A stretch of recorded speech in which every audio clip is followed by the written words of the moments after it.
इस ज़मीं आसमां से आगे हूँ, वक्त के कारवां से आगे हूँ। मैं कहाँ हूँ ये खुदा जाने, कल जहाँ था वहाँ से आगे हूँ। हमारे सभी दर्शकों को हरियाणा दिवस की प्यार भरी राम राम। स्वतंत्रता काल के इस अमृत वेला में ये हरियाणा दिवस बहुत खास हो चला है। अपनी स्थापना के बाद से हरियाणा ने कभी पीछे मुड़कर नहीं देखा और हर क्षेत्र में उत्तरोत्तर विकास करते हुए, विकास की नई परिभाषाएं गढ़ते हुए एक गाभरू जवान की तरह नए कीर्तिमान स्थापित किए और पूरे विश्व के लिए प्रेरणा बन प्रदेश हमारा अग्रणी ही रहा है। आज हम हमारे इस खास कार्यक्रम में चर्चा करेंगे हरियाणा के स्थापना से लेकर अब तक के औद्योगिक विकास और भविष्य में उद्योगों में होने वाली संभावनाओं को लेकर। आज इस खास कार्यक्रम में हम चर्चा करेंगे हरियाणा के औद्योगिक विकास को लेकर और भविष्य में होने वाली संभावनाओं पर। हमारे साथ स्टूडियो में मौजूद हैं प्रसिद्ध अर्थशास्त्री प्रोफेसर नरेंद्र बिश्नोई जी और प्रसिद्ध उद्योगपति श्री कर्णदेव तायल जी। आप दोनों का बहुत बहुत स्वागत है हमारे इस खास कार्यक्रम में। आप स्टील उद्योग से जुड़े हुए हैं। एक दौर था जब लाइसेंस राज, इंस्पेक्टर राज, इस दौर से स्टील इंडस्ट्री गुजरी हैं और अब सरकार ने चीज़ों को सिंप्लीफाई किया है, बहुत से बदलाव हुए हैं। तो जो हैवी इंडस्ट्रीज़ हैं उनको सरकार से और क्या उम्मीदें हैं? मतलब क्या और ऐसे सुधार या बदलाव की ज़रूरत है जो इनको प्रोत्साहन मिले, इनमें बढ़ावा हो? धन्यवाद। नहीं, स्टील इंडस्ट्री जैसा आपने कहा बहुत पिछले 10-15 सालों में काफ़ी ग्रो करी है जी। और हरियाणा में भी काफ़ी ग्रोथ हुई है। हिसार में अगर आप देखें तो यहाँ पे वर्ल्ड का 6th largest stainless steel producer Jindal stainless है। बहुत ट्यूब इंडस्ट्री भी यहाँ पे ग्रो करी है हरियाणा में पिछले 10 सालों में। एंड आई थिंक जैसे प्रोफेसर साहब कह रहे हैं, हरियाणा वहाँ पे खड़ा है कि we can grow even faster and even more आने वाले 10-15 सालों में। जी बिल्कुल। तो उसके लिए हमें सरकार से थोड़ी उम्मीदें क्या है कि हमारे इंफ्रास्ट्रक्चर डेवलपमेंट है जो एक एमएसएमई इंडस्ट्री के लिए ज़रूरत है, वो थोड़ा फास्ट ग्रो करना चाहिए। आज हरियाणा में जो इलेक्ट्रिसिटी कॉस्ट है वो अगर आप इंडिया से कंपेयर करें वो हाई, मतलब काफ़ी हाई है as compare to Rajasthan, Punjab. अगर आप इंडस्ट्रियल बिजली के टेरिफ्स देखें जी। Plus the quality of power वो काफ़ी ख़राब है। मतलब दिन में 7-8 बार ट्रिपिंग होती है, आंधी तूफान आता है तो पावर कट जाती है। तो वो सारी चीज़ें डेवलप होनी चाहिए for the industry to grow. फिर जैसे डॉक्टर साहब कह रहे हैं कि झज्जर, गुड़गांव साइड पे तो SCZs काफ़ी आ गए हैं और हरियाणा में कुछ 20-21 SCZs डेवलप हुए हैं उन रीजन्स में, बट इस साइड बहुत कम है। तो अभी ये एयरपोर्ट आने से कुछ इंटीग्रेटेड हब की बात चल रही है, तो हमें उम्मीद है कि ये भी डेवलप होगा, तो which will result in the growth of Haryana. बिल्कुल। आप करण जी, जैसा कि बिश्नोई जी ने बताया कि हमें बहुत बीच का रास्ता निकालना होगा। आप स्टील इंडस्ट्री से जुड़े हुए हैं। स्टील इंडस्ट्री अपने आप में कार्बन उत्सर्जन बहुत ज़्यादा करता है, बहुत ज़्यादा पॉल्यूशन भी करती है और हाल ही में जो ग्रीन हाइड्रोजन है उसका यूज़ जो है उसको बढ़ाने के प्रयास चल रहे हैं, कवायदें चल रही हैं। तो आप किस तरह से देखते हैं कि हम जो सस्टेनेबल डेवलपमेंट है उसको सपोर्ट कर सकते हैं इंडस्ट्रीज़ में? I think this is a very important question. आजकल एवरीवन इज़ अवेयर कि pollution is a big need of the hour and we have to control it for the coming generations. तो इसके अंदर क्या है, पूरी industry, not only steel industry, सब साथ में जुड़ के आए हैं और हर इंडस्ट्री काम कर रही है पोल्यूशन को कम करने के लिए, कार्बन एमिशन कम करने के लिए। स्टील इंडस्ट्री में ग्रीन स्टील की बहुत बातें हो रही हैं, वर्ल्ड वाइड टेक्नोलॉजी डेवलप हो रही है और यूरोप ने तो मैंडेट कर दिया है कि 2026 से ग्रीन स्टील ही आप एक्सपोर्ट कर पाएंगे यूरोपियन कंट्रीज़ में। जी। सो बड़ी बड़ी जो इंडिया की स्टील कंपनीज़ हैं उन्होंने टेक्नोलॉजिकल पार्टनर्स डेवलप किए हैं ग्रीन स्टील डेवलप करने के लिए और बहुत बड़े स्केल पे इन्वेस्टमेंट हो रही है। अगर आप छोटी इंडस्ट्रीज़ भी देखें, they are working on solar. आज सब ने, ऑलमोस्ट सब इंडस्ट्रीज़ ने सोलर लगाया है, renewable energy. Water harvesting almost 50% industries के यहाँ होती है। जी। हम जैसे डॉक्टर साहब ने कहा, कोल से हम मूव कर गए हैं मोस्ट ऑफ अस। जितने भी फॉसिल फ्यूल्स थे, अभी आजकल जो पॉपुलर फ्यूल है इंडस्ट्री के लिए वो LPG हो गया है। जी। तो काफ़ी which is a much cleaner fuel. और आप देखें हिसार में LNG की लाइन डल रही है, बट इसमें मेरी एक ही दरख्वास्त है कि अब आप हिसार में जो LNG की लाइन आ रही है, हमारी अभी इनिशियल मीटिंग्स हुई तो वो कॉस्टिंग हमने डिस्कस करी। Now they are much costlier than even LPG। जी। तो आप इतना बड़ा इंफ्रास्ट्रक्चर पे पैसा खर्च रहे हैं, आप डेवलप कर रहे हैं, तो वो you should compel the industry कि भाई आप इसको यूज़ करो, और वो यूज़ तभी होगा जब वो कॉस्ट इफेक्टिव होगी। आज एलपीजी हम यूज़ कर रहे हैं और उससे भी महंगी हो तो वो एलएनजी पे स्विच ओवर करना बड़ा मुश्किल है। सो वो थोड़ी सपोर्ट चाहिए, बट अदरवाइज अगर प्रॉफिट कम भी हो, the industry is ready to adopt procedures which are less polluted and वो एनवायरनमेंट को सभी बचाना चाह रहे हैं। ऐसा नहीं है कि लोग ये कह रहे हैं कि भाई प्रॉफिट होगा बट हम कोई बात नहीं, हम एसिड को जाने देंगे खेतों में, ऐसा नहीं है। आजकल एवरीवन इज अवेयर। करण जी, अभी बिश्नोई जी ने एक टर्म यूज़ की थी एमएसएमई स्टार्टिंग में ही। तो जो ये माइक्रो स्मॉल मीडियम एंटरप्राइजेज हैं, ये किसी भी उद्योग का आधार होती हैं और भारत में एमएसएमई बहुत सारे हैं। तो इनको लेकर जो समस्याएं पेश आ रही हैं वो आपकी नज़र में क्या हैं?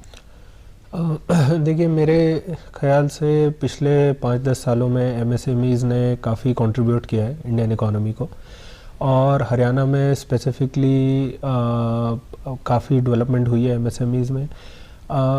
थोड़ा सा आई वुड रिक्वेस्ट कि जो बड़े लार्ज स्केल इंडस्ट्रीज़ हैं उनको जो बेनिफिट्स मिलते हैं they should be passed on to MSMEs. दूसरा, जो जैसे मैंने पहले भी कहा, काफ़ी गवर्नमेंट की स्कीम्स हैं जो गवर्नमेंट टाइम टू टाइम लाती रहती है, उनकी अवेयरनेस और अवेलमेंट दोनों चीज़ें एमएसएमईज़ के लिए बहुत ज़रूरी है।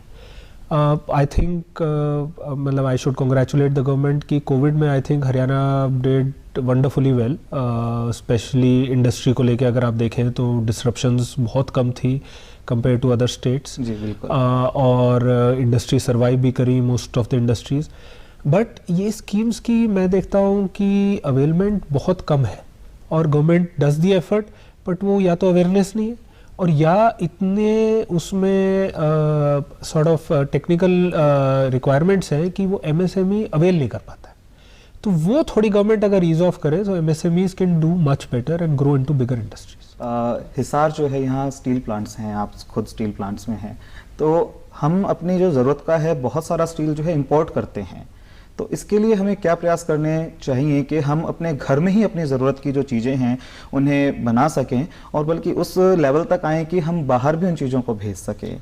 करण जी। अंकित जी, एक्चुअली ये बहुत इंपॉर्टेंट पॉइंट है, स्पेशली स्टील इंडस्ट्री के लिए जी। क्या है, मैं थोड़ा सा आपको इसमें विस्तार में बताना चाहूँगा। एक तो इंडिया में जो क्वालिटी बन रही है आज, चाहे आप वो स्टील लीजिए, चाहे आप स्टेनलेस स्टील लीजिए जी, वो वर्ल्ड वाइड एक्सेप्टेड क्वालिटी है।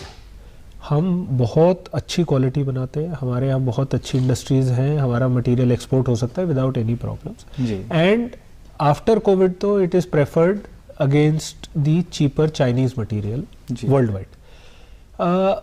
अभी प्रॉब्लम क्या हुई है, अभी आपने देखा, पीछे अखबारों में भी पढ़ा होगा कि प्राइसेस बहुत बढ़ गए थे, तो गवर्नमेंट ने एक एक्सपोर्ट ड्यूटी लगा दी है 15% की। तो steel industries can not export the material out of India, और चाइनीज़ कंपनीज के ऊपर जो इम्पोर्ट ड्यूटी थी वो हटा दी गई है जी।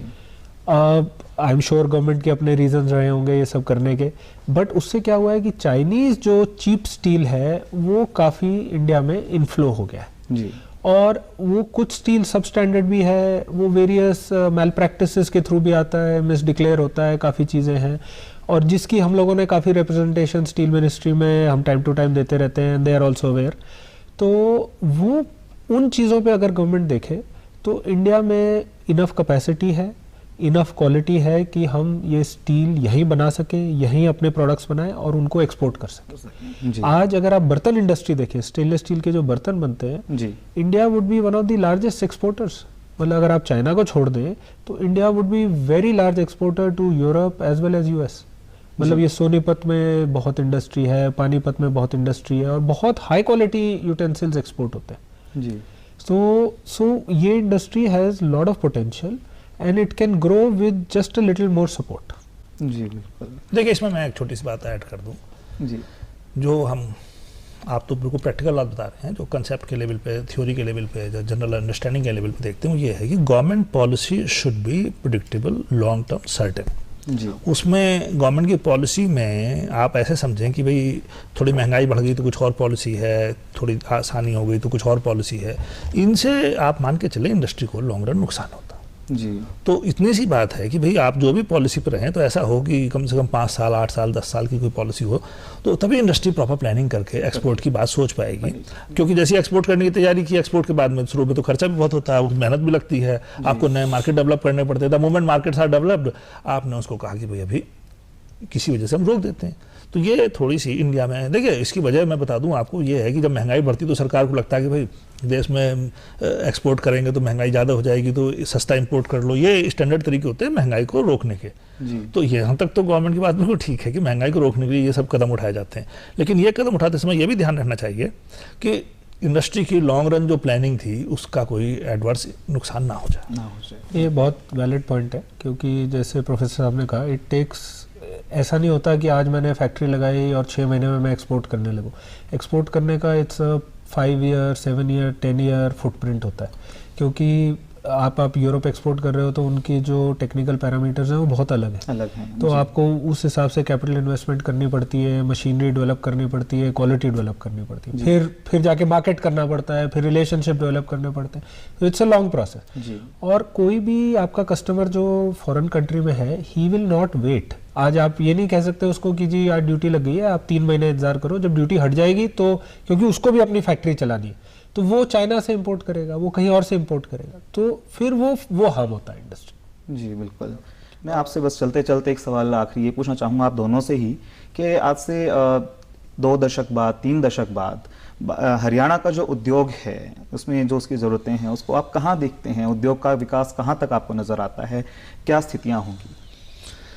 मेरे ख्याल से पहले करण जी बता दें क्योंकि इनको ज़्यादा मैं तो बहुत ऑप्टिमिस्टिक हूँ हरियाणा को लेके। जी। आई थिंक थोड़ा सा सहयोग और थोड़ा सा पुश से Haryana has a great opportunity.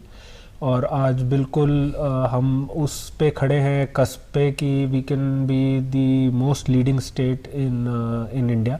जैसे महाराष्ट्र गुजरात की पिछले 15-20 साल में डेवलपमेंट हुई है, Haryana I think in the next 15-20 years will be one of the best states to invest in and for the industry to grow.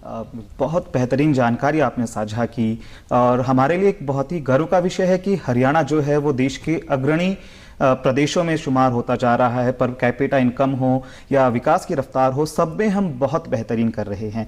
आपके हमारे इस कार्यक्रम में जुड़ने के लिए हमारे दोनों अतिथियों का मैं तहे दिल से आभार व्यक्त करता हूं। आपका बहुत बहुत धन्यवाद जो आपने अपना वक्त हमारे इस कार्यक्रम के लिए दिया।